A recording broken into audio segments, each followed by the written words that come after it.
Overburdening the mind.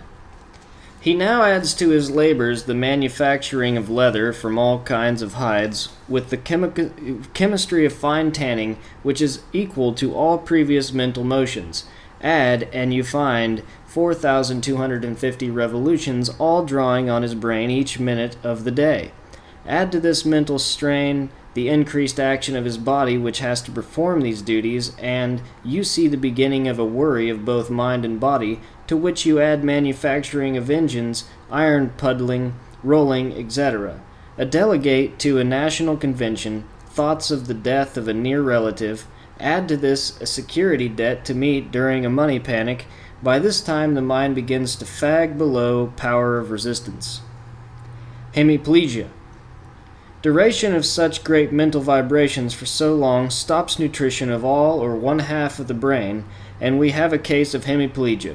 Or the wheels of one half of the brain run so fast as to overcome some fountain of nerve force and explode some cerebral artery in the brain and deposit a clot of blood at the some motor supply or plexus. Thus we see men from over mental action fall in our national councils, courts, manufactories, churches, and almost all places of great mental activity.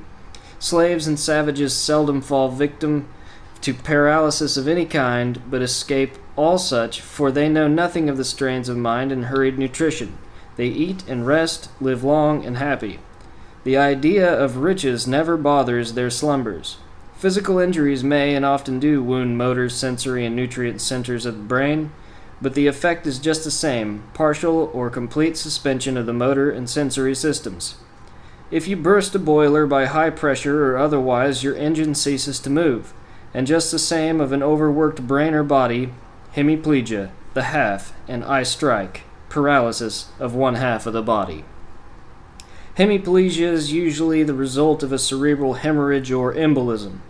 It sometimes occurs suddenly without other marked symptoms, but commonly it is ushered in by an apoplectic attack, and on return of consciousness it is observed that one side of the body is paralyzed, the paralysis being often profound in the beginning and disappearing to a greater or less extent at a later period.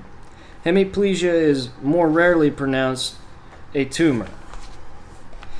It then gradually comes on slowly, the paralysis gradually increasing as the neoplasm encroaches more and more upon the motor tracts, though the tumor may be complicated by the occurrence of a hemorrhage and a sudden hemiplegia. A gradual hemiplegia may also be produced by an abscess or chronic softening of the brain substance. Other conditions of symptoms presented will in such case assist us to diagnose the nature of the lesion.